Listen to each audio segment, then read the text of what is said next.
Nagulat ang lahat sa sinabi ni Red Hair na malabo silang makarating sa ika-5 palapag ng library. Pinataas mo ang mga moral nila tapos binaba mo din kaagad. Kaya ayoko talaga sa'yo, wika ng left-hand guard. Nagsalita naman si Red Hair na ang huling gantimpala ay magkakaroon ka ng katayuan at posisyon na kahit pangarapin mo pa ay hindi mo makukuha. Isip naman ni Prinsipe Gayanuan na kaya pala kahit silang mga prinsipe ay isinama sa parehong antas kasama ang ibang normal na mga estudyante, sa puntong ito ang pinakamalakas lang ang mabubuhay. Wika naman ni Red Hair na sa tuwing kayo ay makakapasa sa bawat stage ay magkakaroon kayo ng rango. Low-ranked warrior para sa unang stage, middle-ranked warrior naman para sa pangalawang stage. At high-ranked warrior naman sa ikatlong stage, squad leader para sa ika-4 na stage. At clan leader sa ika-5 stage. Para sa huling stage naman ay hindi ko nasasabihin dahil malabong umabot kayo sa ika-6 na stage. Kahit na ibigay nyo ang lahat ay sa ikatlong stage lamang ang mararating nyo.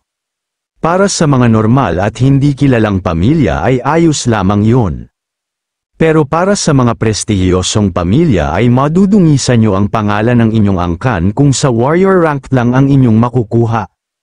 Sinabi naman ng left-hand guard na masasabi pa ba nating mayroon tayong ika-6 na stage?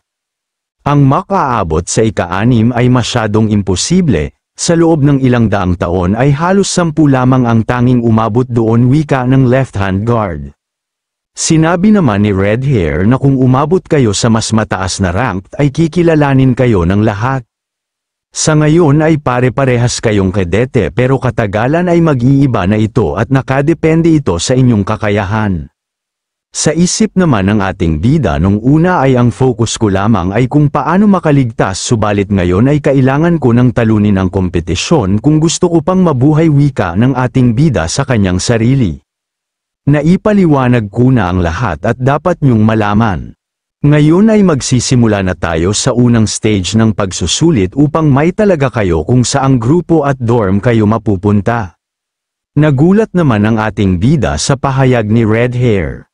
Sinasabi ng mga estudyante na hindi pa sila handa at magsisimula na agad ang unang pagsusulit nang wala man lang itinuturo sa kanila dahil dito ay maaari agad silang bumagsak. Pinatigil naman sila ni Red Hair at pag-alit nitong sinabing ang mga babagsak ay kaagad na matatanggal sa academy at ito ay walang karapatan kahit nasa lower warrior title. Dugtong pa nito na ang unang stage ng pagsusulit ay upang subukan ang inyong mga abilidad. At para maging warrior ng academy ay kahit papaano ay dapat marunong kayong gumamit ng inner power. Sa mga walang taglay na inner power ay ang kahahantungan nyo lamang ay maging negosyante o maging magsasaka, kaya maghanda kayo sa pwedeng mangyari. Nangamba naman ang ating bida sa mga pahayag ng lalaki. Dugtong pa ni Red Hair, sa totoo lang ay kailangan pa rin naman natin ng mga tao upang gampanan ang mga normal na trabaho, kaya wag na kayong malungkot sambit nito na may pang-aasar. Sa isip naman ng ating bida ay ngayon ay naiintindihan ko na kaya pala ang ladies ng mga sects ay nangakong sisiguraduhin na kahit kailan ay hindi ako matututo ng inner power. Kapag hindi ko naipasa ang pagsusulit na ito ay ang kahahantungan ko ay pagiging normal na tao at tanging sunod-sunuran sa pamunuan. At kapag nangyari yun ay madali na nila akong mapapatay kahit pa marami ang makakita. Sa isip naman ni Prinsipe Meguam, nakakatuwa ang gumawa ng ganitong patakaran. Nang dahil dito ay hindi ko na kailangan dungisan ang aking mga kamay dahil kahit sino ay maaari nang patayin ang bastardo na iyon. Ilang sandali pa ay may dumating na isang babae, pumunta ito sa unahan at ipinakilala siya ni Red Hair. Ito pala ay si Madam So Yu Hang, siya ang 5th elder ng demonic cult at head ng musician sect. Siya ang magsisilbing tagapamahala ng unang stage ng pagsusulit. Ngayon ay magsisimula na tayo. Kapag bumagsak kayo sa puntong ito ay kahit na ang lower warrior ay hindi nyo kayang tumbasan. Sa isip naman ng mga estudyante ay nagtataka sila kung ano ang ginagawa dito ng head ng musician sect dahil kahit kailan ay hindi ito nagpapakita sa mga tao. Hanggang sa naisip nila na alam na nila ang gagawin nito at agad itong mga nagtakip ng tenga. Ang ating bida naman ay nagtataka at walang ideya kung ano ang ginagawa ng mga estudyante. Wika naman ni Red Hair, kapag tumugtog si Madam Hang ng mandolin ng buong lakas ay maaaring hindi na kayo makalabas dito ng buhay. Pero huwag kayong mag-alala dahil magiging mabait siya sa inyo. Maswerte na kayo kung makakayanan yung makaligtas mula kay Madam Hang ng walang inner power at tanging pagtitiis lamang.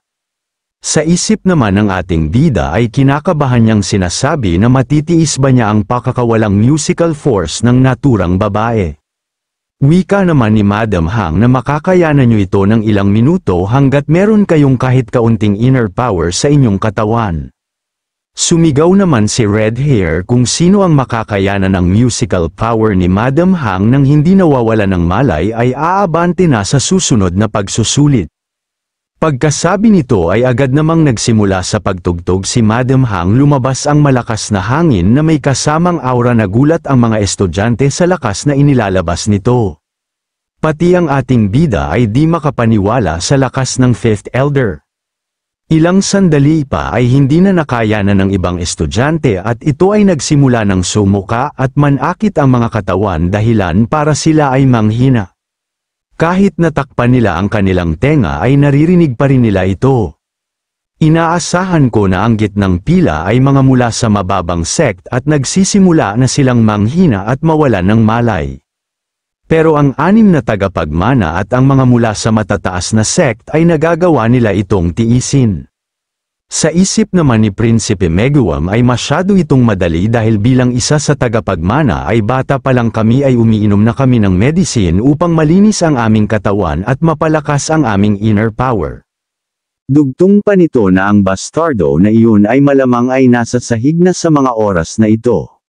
Lalo namang nilakasan at binilisan ng Fifth Elder ang pagtugtog. Naramdaman nito ng mga prinsipe na tila ba mayroon ng hindi tama.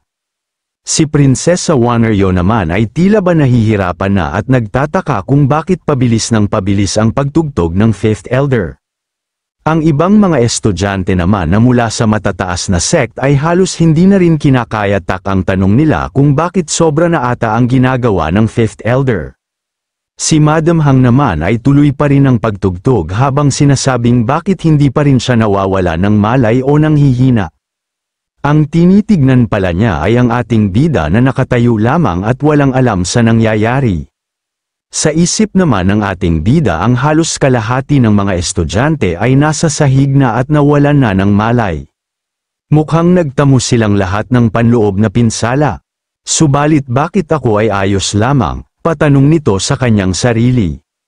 Tumugon naman ang nanomachine at sinabi nitong nakaramdam siya ng high at low frequency wave mula sa instrumento ng Fifth Elder at ito ay maaaring magdulot ng internal injuries. Dahil dito ay agad niyang inactivate ang emergency defense mode upang maharangan ang mga sound waves. Sa kabilang banda ang Fifth Elder naman ay nagliliyab na sa galit sa ating bida dahil hindi man lang ito naapektuhan sa ginagawa niya. Sa isip naman ni Red Hair, alam kong si Madam Hang ay ubos na ang pasensya. Ang kapangyarihan na inilalabas niya ngayon ay mas malakas kaysa kanina. Ito ay sobra na kahit na sa ang warrior na nag-ensayo ng inner power sa loob ng 20 taon. Siya siguro ang dahilan kaya nagkakaganito ang Fifth Elder. Ang sabi-sabi ng iba ay wala siyang inner power, subalit mukhang hindi naman pala yun totoo. At kalmado pa din siya kahit na hindi siya gumagamit ng chi adjustment. Hindi pa ako nakakakita ng mga interesanteng bagay simula nang naging kinatawan ako ng academy. Hanggang kailan kaya siya tatagal? Wika ni Red Hair sa kanyang sarili. Ang ibang mga estudyante naman ay naghihirap at nagdurugo na ang mga tenga dahil sa ginagawa ng Fifth Elder. At ang iba ay pinipilit pakalmeyan ang sarili at sinasabing kailangan nilang makapasa kung hindi ay madudungisan ang reputasyon ng kanilang sect. Nagtataka naman si Prinsipe Meguam kung bakit mas lalo pang nilalakasan ng Fifth Elder ang pagtugtog at tila ba ito'y galit habang may tinitig na. At bigla naman niyang naalala na doon sa direksyon na yon nakatayo ang ating bida. Agad siyang lumingon. Nagulat naman ang Prinsipe Jiang Xiam at Prinsesa Wanneryo kung bakit ito lumingon dahil maaari itong mapahamak. subalit nang lingunin nila ang tinitignan nito nakita nila ang ating bida na nakatayo pa rin at kalmado lamang silang tinitignan. Galit naman na naiisip ni Prinsipe Meguam kung kailan pa ito nagkaroon ng inner power. Sa isip ng ating bida ko lang ba ang nakakapansin na galit sila habang nakatingin sa akin tanong ng ating bida sa nanomachine. Agad naman na inalisan ng machine ang mga ekspresyon ng bawat isa at ang resulta ay kahangalan. Pagkagulat, pagkayamot at galit, wika naman ng ating bida na hindi ko man sila naririnig pero nakikita ko sa mga mukha nila ang pagkapuot nila sa akin. Naiinis sila dahil nakikita nilang ayos lang ako at isa pa ay iniisip nilang meron akong inner power. Kapag nakapasa ako sa pagsusulit na ito ay wala ng tao na maniniwala na wala akong inner power sambit ng ating bida sa machine. Kaya't tinanong niya ito kung mayroon bang ibang paraan para bigyan niya ang kanyang sarili ng internal injuries. Tinanong siya ng machine kung ang tinutukoy ba nito ay ang pagkakaroon ng pinsala sa mga organ ito ay maaari pero hindi ko inirerekomenda na saktan mo ang iyong sarili wika ng machine. Sinabi naman ng ating bida na ayos lang yun kapag natapos na ang fifth elder sa pagtugtog ay bigyan mo agad ako ng internal injuries. Agad naman sumang-ayon ang machine, sa isip naman ng fifth elder ay tapos na ang oras ko pero ang bastardong iyon ay nasa 15 taong gulang pa lamang subalit nagagawa na niya na tiisin ang lahat ng ito. Hindi ako papayag na magtatapos lang ito dito. At mas lalong di ako papayag na insultuhan lang ako ng isang bastardo. Wika ng elder hanggang sa mas lalo pa niyang nilakasan ang pagtugtog na halos kalahati na ng kanyang kapangyarihan ang kanyang gagamitin. Napansin naman ni Red Hair na mas lalo pang nilakasan ng fifth elder ang pagtugtog. At makikita sa mukha ng Prinsipe Jiangxiam na hirap na ito at halos maglabas na ito ng dugo. Sumigaw na si Red Hair upang patigilin ang fifth elder dahil nakakabahala na ang ginagawa nito. Makikita na maliban sa ating bida ay halos lahat ng estudyante ay nakaluhod na sa sahig. Isip naman ng left-hand guard na kung ipinagpatuloy pa niya ang pagtugtog ay kahit na isa sa mga estudyante ay hindi makakapasok sa susunod na pagsusulit. Bilang isang elder ay hindi ko lubos maisip na magagawa niya ang ganong hakbang. Sa isip naman ng fifth elder ay ano ang nangyari, hindi ko napigilan ang galit ko halos gamitin ko na ang kalahati ng aking kapangyarihan para lang sa bastardong iyon. Kasalanan niya ito dahil nilabag niya ang kasunduan ng 6 na sect na hindi siya maaaring magkaroon ng inner power wika ng elder sa kanyang sarili. Habang nakatayo ang ating bida ay bigla na lang itong nagsuka ng dugo tulad ng napag-usapan nila ng machine. Ikinagulat ito ng lahat at nagtataka sa nangyayari. Bakit siya nagsusuka ng dugo mamamatay na ba siya wika ng mga estudyante? Sa isip ng ating bida ay tinanong niya ang machine kung bakit sobrang sakit ng nararamdaman niya. Tumugon naman ang machine at sinabing sinunod ko lamang ang iyong sinabi. Gumamit lang ako ng 30% ng pinsala sa iyong organ sapat na upang maglabas ka ng dugo. Tugon naman ng ating bida pakiramdam ko ay mamamatay na ako dito wika nito sa machine. Napasugod naman si Red Hair sa prinsipe upang ito ay tulungan sinasabi nito sa sarili na kapag namatay siya dahil sa pagsusulit ay ako ang may pananagutan bilang deputy ng academy at kahit hindi siya parte ng 6 na sect ay dumadaloy pa rin ang dugo ng patriarch sa kanyang katawan. Kaya hindi ko siya pwedeng hayaan mamatay wika nito sa sarili. Agad naman niya itong tinanong kung ayos lamang ba ito. Habang tinatanong ni Red Hair ang ating bida ay kausap nito ang machine sinabi ng machine na 7% ng dugo nito ang nawala nais mo bang pagalingin ko na ang iyong pinsala tanong ng machine sa ating bida tumugon naman ito at sinabing hindi pa wag muna. At agad din itong bumagsak, sinabi naman ni Red Hair na hindi naman ito kailangan magpanggap na malakas. At sabay tinignan nito kung gaano kataas ang inner power ng ating bida dahil nakatagal ito at natapos ang pagsusulit. Ngunit nagulat ito at sinabing wala siyang inner power. Sa simula ay wala akong inaasahan sa ika-7 prinsipe pero nagawa niyang makapasa sa unang pagsusulit nang wala man lang inner power at tanging determinasyon niya lamang ang meron siya. Agad naman siyang nagpatawag ng gwardya upang ihatid ang ating bida sa infirmary. Lumapit naman si Red Hair kay 5th Elder at sinabing lumagpas ito sa linya at halos mapatay nito ang binata. Tumugon naman ang 5th Elder at tinanong kung ganun ba kaina ang inner power ng prinsipe. At nagulat ito sa sagot ni Red Hair na kahit kaunti ay wala siyang inner power. Sinubukan kong magpadaloy ng enerhiya sa kanyang katawan ngunit wala pa rin nangyari at ang pulso niya ay walang nagbago. Napatayo naman at napasigaw ang 5th Elder sa pahayag ng lalaki wika nito na imposibleng makayanan niya ang aking musical force nang wala man lang inner power. Dagdag pa ng 5th Elder na kung totoo ang sinasabi mo ay dapat nawala na din siya ng malay katulad ng ibang mga estudyante.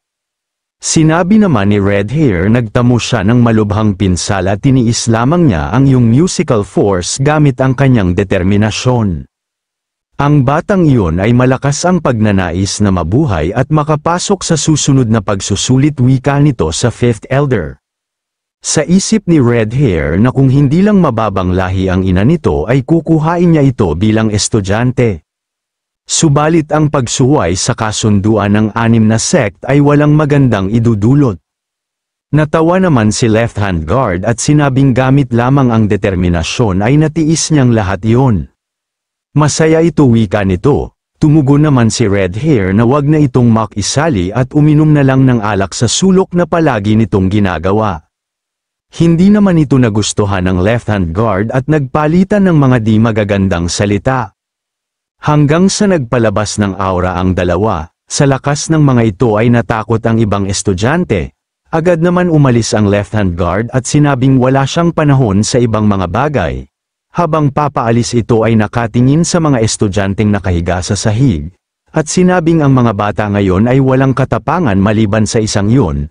Ang tinutukoy pala niya ay ang ating bida dugtong pa nito na gusto nito ang katapangan at lakas ng loob nito.